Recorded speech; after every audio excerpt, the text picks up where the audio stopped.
Hi everyone, my name's Scott from Keystones Property. I have with me today the lovely Roy Archer from City Mortgage Solutions. Roy works on behalf of City Mortgage Solutions but also in conjunction with Keystones Property to be the mortgage broker at Keystones Property. So I'm going to run by a couple of questions with Roy to help the audience, to help our sellers, to help landlords, to help any buyers out there and even tenants who are looking to buy properties to explain anything and things about the mortgage market.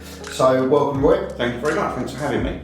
Fantastic. So just the first question I just wanted to ask, you're a broker, what's the difference between going via you as a broker rather than direct to the bank? Okay, the main first point and probably the most important point is if you go to a bank, say you went to Halifax directly, they will tell you Halifax products. What they won't do is tell you what Nationwide will do, Virgin Money, Clydesdale and all the other many lenders out there. Likewise, Halifax will have a set criteria of what income they will accept. So they accept, for example, your basic salary, a certain percentage of overtime, bonuses, commissions. So they're going to be really restricted on what they can tell you and only what they can do. They won't tell you what other lenders can do. Likewise, when you go to a high street bank for your mortgage, they'll also look at the protection element of the process for you. Again, when you go to a bank, a high street bank, they will be tied to one provider. Whereas if you go to a mortgage advisor stroke mortgage broker, we will use the whole of the market. We'll use all the lenders that you've ever heard of and many you wouldn't have heard of. Likewise, when we look at your protection, we'll use all the providers for you. Therefore, getting you A, the most cost-effective mortgage and B, the most comprehensive protection policy benefits that meet your needs. Okay, so just to dumb it down a little bit for our audience, imagine the analogy of booking a flight. Okay, so I go direct to British Airways or I go on a website such as Skyscanner. You're the equivalent of a Skyscanner. I've got full range of all the products. Absolutely. As opposed to just Barclays or just British Airways just selling me British Airways flights. Absolutely. And be mindful also, if you go to an advisor or a broker, we actually get exclusive rates you won't get directly with those banks. Okay, so explain that. So, for example, at this moment in time, if you went to Halifax, Virgin Money, NatWest, and you looked and you met one of their advisors, went through the options that they were offering you, then you come and had a conversation with me. Actually, I've got more cost-effective rates with those lenders that they're offering it in branch. So you could potentially be, if I'm already with Barclays and I go to get a new mortgage with Barclays, you can technically be cheaper. Potentially, yes. Going absolutely. through you rather than me going direct through Barclays. Absolutely. And going back to the previous point, if you go to Barclays, they're only going to offer you Barclays products. And it could be at that point of time that Barclays products are not the most cost effective in the market. So why do you get special rates with certain lenders, but if I'm already with that lender, why don't I get that special rate? Because not all lenders, for example, if you're already with a lender and you're looking to secure a new rate, offer the best rates for what they call retention products. So if you're coming to the end of your fixed rate period with Barclays, as you mentioned, they may offer you retention products to stay with them, but those retention products may not be as cost effective or as appealing as what they're offering to new clients to attract new business into their portfolio of mortgage clients. So explain to me the difference between a fixed rate and a variable rate. Okay, so every lender in the UK mortgage market will have their own standard variable rates, okay? And their variable rate is their rate that they charge once you come off the end of a fixed rate or a track or a discount, whatever you may have been on. And that variable rate is set and driven by that particular lender. So the lender can change that rate as and when they want to. It's not linked to the Bank of England, it's not linked to the fixed rates or any of the other rates. It's a variable rate which generically sits much higher than the fixed rates that are available at that time. Whereas if you have a fixed rate mortgage, say for example 2 years, your payments will remain the same, your rate will remain the same for those 2 years, and it will not change if the base rate goes up, if the lender's variable rate goes up, or any other changes in the market, those payments will remain the same. Okay, that's fine. Going back to the banks, let's say I'm with HSBC, I bank with them, they know me, I've had my bank account since I was 12 or 13 years old. Okay. Why should I come to you and spend money with you as a broker, because you charge a fee, Of course. rather than going direct to HSBC where I just go in there, they know me, they've got my account there, they've got everything there. Surely that's easier for me to get a mortgage. It could possibly be easier, however, you won't know if you go directly to HSBC, is that the most cost-effective option for you? I don't know. That's the point. You go to HSBC, they'll go, there's our list of mortgages, which ones you want, which one's right for you. However, what they won't say is, well, Halifax might go up at a rate that's 1% cheaper, therefore saving you a considerable amount of money if you're doing a 2, 3, 5 year fixed rate or a tracker. You mentioned what's right for you. Now at Keystones we get loads of different variations of customers. So for example, some people are business owners, some people are landlords, some people are just tradesmen self-employed, some people employed as teachers, NHS workers, some people have got on maternity leave, some people have had sick leave, all sorts of different range of things. What do they need to be considering in getting a mortgage, and how easy is it for an employed person versus a self-employed person to get a mortgage? What do you give that adds a benefit to different people and different variations of life? Again, just going back to, we use the whole of the market, so it could be a case, going back to what you previously mentioned with HSBC, that if you went directly to them, they would look at you and look at possibly your company accounts and take certain figures. They may take your profit before taxation, profit after taxation, dividend payments, director salary. With employed, they may take 100% of your basic, a certain percentage of overtime, commissions, bonuses. Whereas, and then what you're looking for may not fit on their criteria and affordability. So come to a broker like myself, I've got all your documents in front of me, I know what your basic salary is, I know what your commission is over the last 3 months, your annual bonus for the last 2 years, and then from that I can look at the market for you and work out which lenders will take what percentages of the additional incomes, your overtime, your bonuses and your commissions, and then work out which lenders are going to lend you what you want to borrow. Then once we know which lenders are going to lend you what you want to borrow and use what incomes, we can then in turn work out which one is most cost effective for you. Okay. And going back to the self-employed, some lenders will take your net salary or your net profit after taxation, some take it before taxation, some will take your salary and dividends, some will take your salary and share of net profit. Okay. So again, go to one lender, they may not fit your criteria and what you're looking to use as income, whereas if you look at a broker who will use the whole market, invariably we will have more than one option for you and one lender. Fantastic. And we can use different variations of your income with different lenders. If I'm looking to buy a property, do I go and look for the property first and find it and then come to you? Or do I come to you first? 100% speak to an advisor before you do and go and view any properties. Okay. How early do I need to come to you before I'm searching for a property? As early as possible. So there's a few things I would suggest that you have available before you go and see a broker. You're going to need 3 months bank statements showing your name and address, where you pay your salary, your savings statements. If you're employed, 3 months pay slips, most recent P60, proof of ID, proof of address. What about if I'm on commission? If you're on commission, again, some lenders will take 3 months commission payment, some will take 6 months. So again, bring 6 months pay slips, because from a mortgage advisor's point of view, I'd rather have too much information than not enough. Okay. But again, if I've got 6 months, I can then look at the lenders who will take 6 months, look at the lenders who take 3 months. If, however, I've only got 3 months pay slips of commission, I'm then restricted to looking at those lenders who will take an average of the last 3 months. Okay, so go back to what I need. Yep, so bring all those documents, make a contact with an advisor, make an appointment, phone appointments, face-to-face, bring all those documents, and from there the advisor will do your fact find, have a conversation about your needs, your priorities, go through the types of mortgages that are available, fixed rate, variables, discount trackers. One of the key things that I would go through is something called 10 steps, which is especially important for a first-time buyer, because that explains the 10 steps of buying a property. Explains the different types of valuations and surveys you can have on a property. One of the key things is then obtaining an agreement in principle, which is an agreement from a lender to confirm A, they're happy to lend you money, B, how much they're happy to lend you. Because as a mortgage applicant or someone who's looking to purchase a property, any estate agent you contact to go on their mailing list, one of the questions they will ask you is, who have you arranged your mortgage through? Have you got an agreement in principle? And from an estate agent's point of view, I'm guessing there's nothing more satisfying than actually speaking to an applicant saying, I've got my mortgage agreed, here's a copy of my agreement in principle, I'm ready to go, I know how much I can borrow, I know what sort of property I'm after.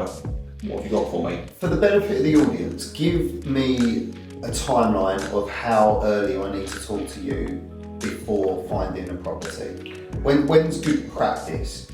Most lenders' agreement principles are valid for a 3-month period. Okay. So, in my opinion, it would be a couple of weeks prior to going to view a property. I think the worst thing an applicant can do from a estate agent. So 3-month period, a few weeks before, that's 4 months before. So we no, 4 months before. No, so get the agreement principle a couple of weeks before you start viewing, because then you've got a full 3 months validation on that agreement principle. Well, what if I've got bad credit and loans and credit cards? Then is 3 months prior to viewing a property a good thing? But then we would also have done that as part of the fact-finding research with your mortgage advisor to confirm if your poor credit, if that's the case, and then we would allocate and so let me ask you that question again, because so when am I doing this fact find? This is the initial meeting with your mortgage advisor before you start viewing properties. Okay, so if I'm looking for a property, yes, when do I need to talk to a mortgage advisor? How long before? I would say you make contact a month before you start viewing properties. Have that appointment with the mortgage advisor, complete the fact find, allow that mortgage advisor to do your research, and then find a lender who should be happy to lend what you're looking to borrow, and complete the agreement principle. So you must have, in my opinion, the agreement principle before you're going to view properties and register with estate agents. And if I'm self-employed, I have to show you a year's worth of accounts. The majority of lenders will want 2 years accounts as a minimum. So surely I need to be talking to a mortgage advisor at least 1 year to 2 years prior to viewing a property to get my accounts in order. But you'd be doing your accounts anyway. You would need to do your accounts irrespective. Even if you wasn't looking for a mortgage, you still would do your accounts. But we deal with customers all the time, right? And a lot of our customers will go, well, I didn't realise I had to earn X amount to go and buy a property. If they would have spoke to an advisor 1-2 years before they were planning to buy a property, maybe they were renting a property or something like that, and they're basically doing their tax returns to pay as little tax as possible. It's true, it's what people do, isn't it? You know, little tax as possible in terms of not declaring as much as they should be declaring in terms of their earnings. Surely if they would have been declaring a lot more money, and if they were a tradesman, a plumber, or electrician or something like that, they would speak to you a year prior, get their accounts in order with their accountant, and then be able to borrow more money and afford more money in direct lines. You know that because you're sitting there as a mortgage broker and you deal with it every day, but the majority of our customer base doesn't know this. So would you recommend just 1 month prior to buying a property, or would you recommend, especially for the self-employed people, 1 to 2 years prior? It could be beneficial if you're looking that far advance, but obviously we can't put advice on tax status and what they should be declaring, because the stance is you should declare everything you earn and pay tax accordingly. Of course, but it's real life that comes into affairs. Of course, but from a borrowing perspective, you can only borrow against what you declare. Mm-hmm. So if you're not declaring all your income, you won't be able to borrow against all your income. You'll only be able to borrow against what you've declared to HMRC, what shows in your tax computations, or what shows on your company accounts. Okay, so again, my question is, would it not be more beneficial for these self-employed people or company directors or who it may be to speak to a broker maybe even up to 2 years before buying a property, so they know what to get in order and how much they need to be earning for an account side of things, prior to maybe going out looking and searching for a property? Maybe not 2 years, but maybe at least 6 months. I understand the question. We can't give tax advice, so going back to that, we can't say to you need to declare this. Not giving tax advice. Of course. I'm just asking you, are we not going to have, let's say I'm self-employed, Yep. I'll have a conversation with you. Do you charge anything for a conversation? Absolutely not, no. So would it not be best practice to do that? It would, but however, the other thing you need to be mindful of is that if I have a conversation with you now, and say to you, right, based on that figure, you can borrow £200,000 from a lender. Yeah. And you're saying 6 months to a year in advance, it may be the case that the amount you can borrow from the lender or any other lender may have changed because lenders change their affordability. Lenders work off of ONS data on the background calculation. Mm-hmm. So if the cost of living has increased, as it has done quite a lot recently, the amount you can borrow now will be, and it very will be different in 6 months to a year's time. Okay. So my advice would be to anyone who's self-employed who is potentially looking at purchasing a property in the foreseeable future, speak to your accountant and declare everything you can, because the amount more you declare, the more you can borrow. We tell everyone in our audience to declare everything, because that is the rules. Absolutely. In regards to, okay, so a lot of our buyers are overseas people, foreigners. They might be domiciled here, but a lot of people on visas and things like that. Can you still get a mortgage in this country if you're on an indefinite leave to remain or even a leave to remain settlement visa? Absolutely. Indefinite leave to remain, you are treated as a normal British national, so if you've got indefinite leave to remain, then absolutely. Some lenders, if you're a married couple and one of you have indefinite leave to remain and the other one doesn't, again, some lenders will ignore the client who is not or doesn't have indefinite leave to remain and assume that they both will have, so they'll treat them normally. Again, some lenders will require you to have been in the UK for at least 6 months with 2 years to remain on your visa, but there are different variations on the rules. Again, speak to an advisor, because if you go to a bank, you may not fit in their criteria, and then they've got nowhere to go for you. However, come and speak to an advisor. We can take your information, do the research, and find a list of lenders who would look at you with your circumstances, how long you've been in the UK, how long you've got left on your visa, how many times your visa's been renewed, for example. Give me a rundown. So at the moment we're in April 2023. It's common knowledge and news that the market has changed since September last year, September 2022. Give me a rundown of what happened in the build-up to then compared to what's happening now. Is it still the Bank of England base rates, not the LIBOR rate? No, it's the Bank of England base rate has changed compared to the market. So what's going on at the moment? Give us a brief rundown. Well, as you'll be fully aware, the Bank of England base rate has increased gradually since the markets and the rates went up. And what rate is it currently? The Bank of England base rate currently sits at 4.25%. 4.25%. So, and as a result, as everyone would have seen in the market, that the fixed rates have increased over that period of time. But the good news is the rates now have started to reduce. Okay, so where are they now? Again, that would depend. So mortgage rates are banded on loan to value, so it depends on how much deposit you're putting down compared to the purchase price of the property. Okay, that will drive the rates. Sorry to keep cutting you. So are you saying the higher deposit you put down, the better the rate that you get? Absolutely. The lower your loan to value, so the bigger deposit you're putting down against the purchase price, the more attractive you are to a lender, I guess. Therefore, the rate you can obtain will be. So if you've got a 40% deposit, you're going to get the lowest rates available. If you've got a 10% deposit, you are going to pay a higher rate than what someone would do with a 40% deposit. Okay. So explain to me what's going on with the markets and the rates at the moment compared to previously. Well, again, you won't see this in so much in the press, but obviously when the rates were increasing, it was on the news every day, in the newspapers every day, and it was quite common knowledge that rates are increasing, the cost of living is increasing. With regards to mortgage rates, over the last 8 weeks, they have started to decrease gradually. They haven't come down as quickly as they went up, unfortunately. However, they have started decreasing, which obviously means from a mortgage applicant's or a borrower's point of view, the cost of that mortgage that would have been 8 weeks ago is now cheaper, because the rate is cheaper, therefore the cost of that loan would be cheaper for them. So what's going to happen in the future, Roy? Where are the rates going? If I knew that, I'd be very rich and probably not doing the job I'm doing. I think they will continue to decrease. Will they go back to where they were? I don't think so, not in the foreseeable future. Where were they? What rates were they? I can recall doing rates previously last year at 1.18% for a 2-year fixed rate, so they were very much sub 2%, but at the moment... That's my mortgage at the moment, which is going up in August. I know.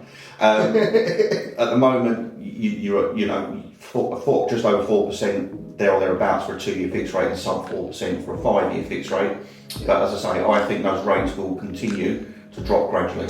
Okay, so crystal ball, we're in 2023. 2025, in what you think we're going to, what's going to be the new norm for rates? Are they going to go back, in your opinion, and it's only an opinion, between 1 to 2%? Or is it going to be more sticking between 3 to 4%? Or is it going to be a lot higher between 5 and 6% or 6 and 7%? Because if I remember rightly, well, I don't remember, but as my father tells me, back in the late 80s, early 90s, they were, I think, 13%, absolutely. It's a crystal ball moment. Who knows if everyone knew what the future held, then obviously everyone would act accordingly. I think short term, as I said, the rates will continue to drop.